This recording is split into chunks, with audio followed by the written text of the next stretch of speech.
বিশ্বৰ পৰিৱেশ দিৱস উপলক্ষে বৃক্ষৰোপণ কাৰ্যসূচী চলি আছে আমাৰ ইয়াত মাটিখোলা গাঁৱৰ। বহুলতা ওলাইছে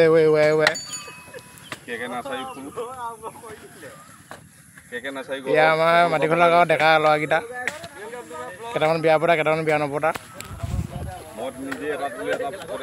এটা মই ফকতীয়া বগলা।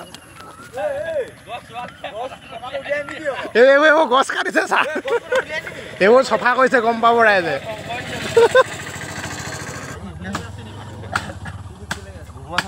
এয়া ৰুই থকা সময়ত অকণমান দেখুৱাই দিছোঁ মাটি দিয়া টাইমত।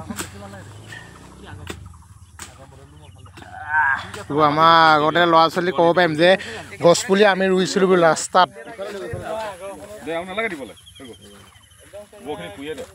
বাকী হ'ব, ভিডিঅ'টো ইয়াতে সামৰণি মাৰিলোঁ। যদি ভিডিঅ'টো ভাল লাগে like comment and share subscribe কৰি দিব।